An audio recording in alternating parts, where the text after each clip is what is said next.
Assalamualaikum warahmatullahi wabarakatuh. Pada kesempatan ini, kami dari kelompok 5 akan mempresentasikan materi RPS 15, yaitu model-model penilaian aktiva dan penentuan laba alternatif. Next. Anggota kelompok kami terdiri dari yang pertama Alexandra Gabriela Lawalata dengan NIM akhir 131, yang kedua Siti Aisyah Putri Ayu dengan NIM akhir 168, yang ketiga Kirana Anindya Salsabila dengan NIM akhir 173, yang keempat, Skolastiska Listiana Hendrik dengan NIM akhir 185. Yang keempat, yang kelima, Muhammad Satwardana Rizky dengan NIM akhir 189. Yang keenam, dan yang terakhir, Zahra Ashifa dengan NIM akhir 251. Next. Pada kesempatan ini akan membahas tentang topik-topik yang pertama yaitu hakikat dari perbedaan, kedua dasar untuk perbandingan dan evaluasi, ketiga dasar untuk perbandingan dan evaluasi, keempat, ilustrasi arah solusi bagi masalah pelaporan dan keuangan perubahan harga. Next.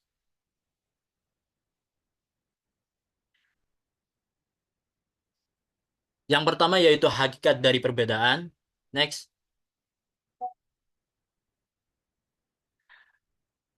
Perbedaan dalam model penilaian aktiva dan penentuan laba alternatif muncul karena perbedaan atribut yang diukur dan perbedaan satuan ukuran yang digunakan. Next.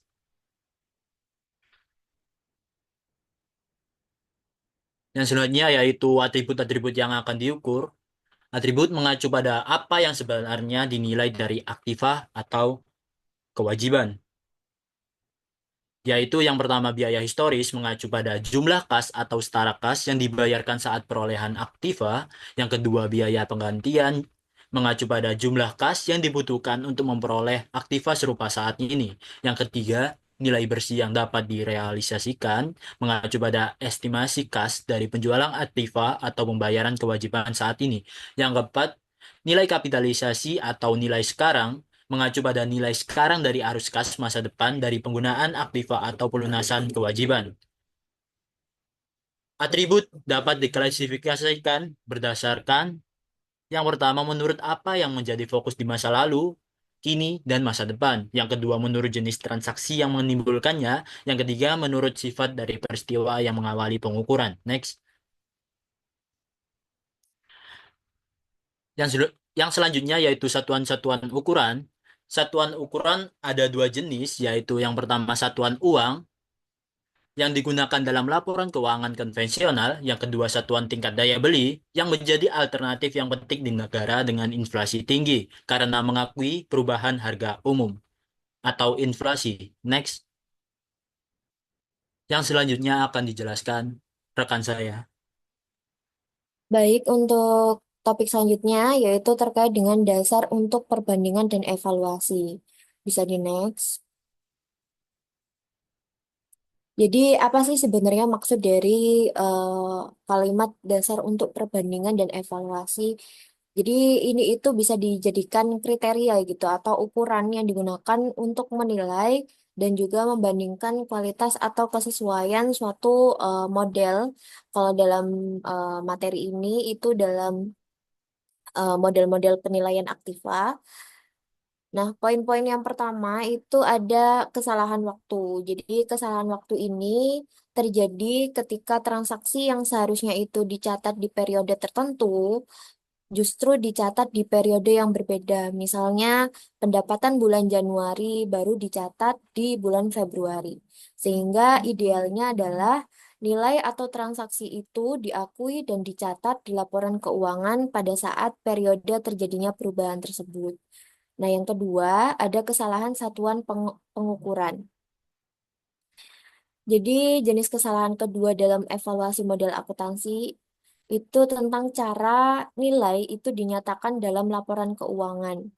Kesalahan ini itu biasanya muncul ketika laporan keuangan tidak memperhitungkan perubahan daya beli uang, misalnya karena inflasi. Nah, yang diharapkan adalah laporan keuangan itu bisa disusun berdasarkan satuan yang sudah disesuaikan dengan inflasi atau perubahan harga umum agar nilainya itu bisa tetap relevan. Yang ketiga, interpretabilitas. Nah, interpretabilitas ini adalah kemampuan suatu model akuntansi ini untuk bisa dipahami. Nah, supaya model akuntansi itu bisa mudah dipahami, maka harus dijelaskan dengan logika sebab akibat gitu. Jika ini terjadi, maka hasilnya begitu. Nah, kenapa dilakukan eh, bisa interpretabilitas ini agar pengguna bisa mengerti arti dan penerapannya. Yang keempat yaitu relevansi. Jadi jika suatu informasi itu dimasukkan ke dalam model pengambilan keputusan, berarti informasi itu bisa dianggap penting atau berguna atau juga relevan bagi keputusan yang diambil. Bisa di next. Untuk topik selanjutnya akan dijelaskan oleh rekan saya. Baik, selanjutnya akan dibahas mengenai ilustrasi model akuntansi yang berbeda. Next slide. Model-model akuntansi alternatif yang dinyatakan dalam satuan uang yang pertama yaitu akuntansi biaya historis atau akuntansi konvensional. Dengan ciri-ciri yang pertama menggunakan biaya perolehan awal sebagai dasar pengakuan aset dan kewajiban. Yang kedua, asumsi atas adanya suatu satuan moneter yang stabil. Yang ketiga, mengikuti prinsip pencocokan antara pendapatan dan biaya. Yang keempat, yaitu mengikuti prinsip realisasi atau revenue itu diakui saat direalisasi. Untuk kelemahan, yang pertama tidak mencerminkan nilai wajar saat ini, yang kedua menimbulkan kesalahan waktu karena pencatatan itu tidak disesuaikan dengan nilai saat ini. Yang ketiga, menimbulkan kesalahan pengukuran satuan moneter, terutama dalam inflasi. Yang keempat, tidak relevan untuk pengambilan keputusan dalam lingkungan ekonomi dinamis. Untuk kelebihan, yang pertama dapat diaudit dengan mudah, yang kedua sederhana dan praktis. Next slide. Yang kedua yaitu akuntansi biaya penggantian atau replacement cost accounting. Ditandai dengan adanya yang pertama penggunaan biaya penggantian sebagai atribut dari unsur-unsur laporan keuangan. Yang kedua masih mengasumsikan satuan moneter stabil. Yang ketiga menggunakan prinsip realisasi namun memisahkan laba operasi dari aktivitas normal dan keuntungan atau kerugian dari perubahan nilai aset atau kepemilikan. Yang keempat, membedakan antara keuntungan dan kerugian kepemilikan yang telah direalisasi dan belum terrealisasi. Untuk laporan keuangan biaya penggantian yang pertama itu memiliki kesalahan-kesalahan waktu dalam laba operasi, yang kedua memiliki kesalahan-kesalahan satuan pengukuran, yang ketiga dapat diinterpretasikan sebagai NOD atau number of dollars untuk angka-angka laporan laba rugi dan sebagai COG atau common of goods untuk angka-angka aktiva. Yang keempat, memberikan ukuran-ukuran COG yang relevan hanya untuk angka-angka aktiva. Next slide.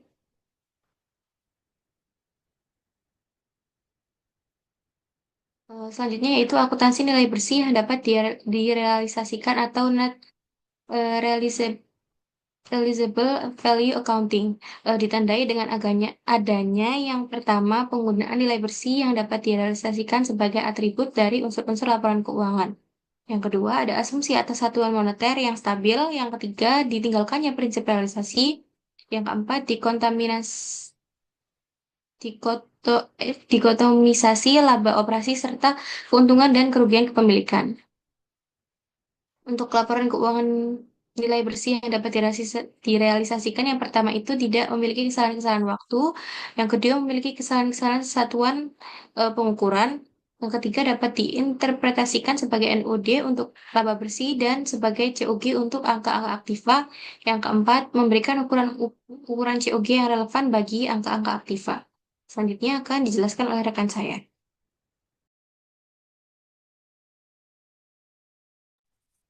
Baik, selanjutnya akan dibahas mengenai model-model akuntansi alternatif yang dinyatakan dalam satuan tingkat daya beli umum.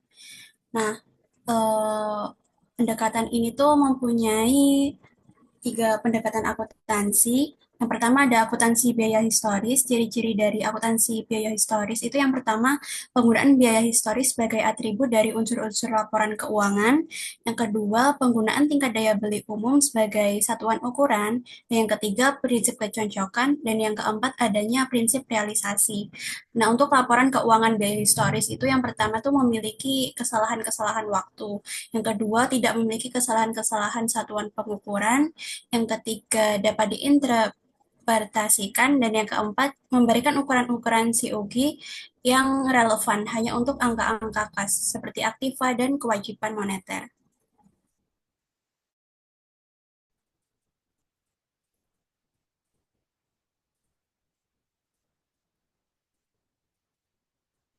Selanjutnya yaitu pendekatan yang kedua, yakni akuntansi biaya penggantian. Ciri-ciri dari akuntansi biaya penggantian itu yang pertama ada penggunaan biaya penggantian sebagai atribut dari unsur-unsur laporan keuangan.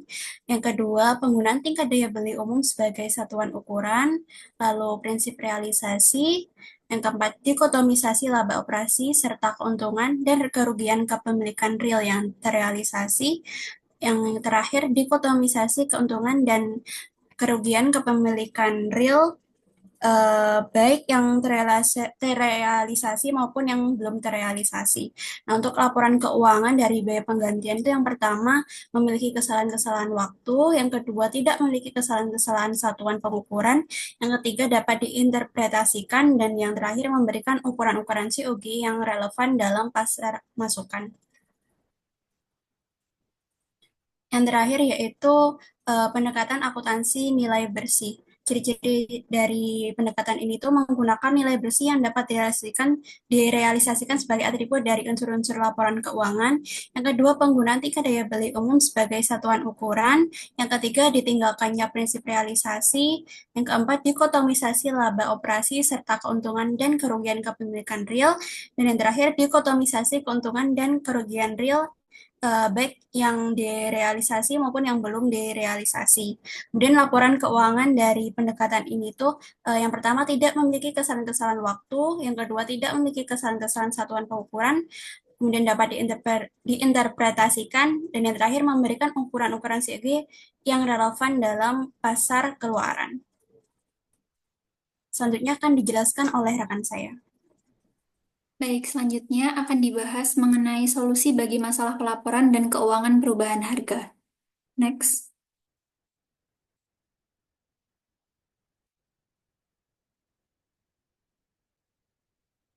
Yang pertama, jadi sebagai solusi untuk masalah pelaporan dan keuangan perubahan harga itu, FASB atau Financial Accounting Standards Board itu mengelompokkan sistem akuntansi berdasarkan kriteria sebagai berikut. Yang pertama, kriteria pengukuran persediaan dan aktiva tetap.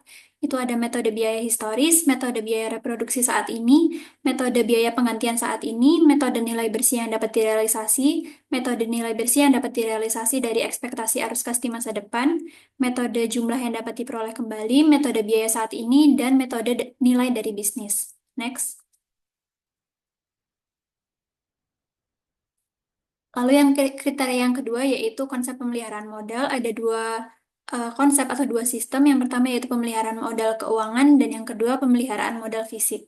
Lalu kriteria yang terakhir yaitu unit pengukuran terbagi menjadi dua juga, yaitu yang pertama pengukuran dalam dolar nominal dan yang kedua pengukuran dalam dolar konstan.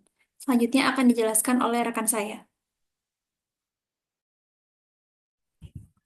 Baik, selanjutnya itu untuk persyaratan dari FASB. Yang pertama itu ada pengungkapan dolar konstan untuk tahun berjalan. Yang kedua, pengungkapan biaya saat ini untuk tahun berjalan. Yang ketiga, data ringkasan 5 tahun. Yang keempat, pembatasan. Dan yang kelima, metodologi. Next. Jadi dalam FASB Statement nomor 33 itu meminta dilakukannya dua perhitungan laba tambahan. Satu perhitungan berhubungan dengan pengaruh-pengaruh dari inflasi umum dan lainnya berhubungan dengan perubahan harga-harga khusus. Kode jenis informasi tersebut dimasukkan untuk membantu para pengguna mengambil keputusan tentang investasi, pinjaman, dan masalah lainnya dalam cara-cara khusus berikut ini.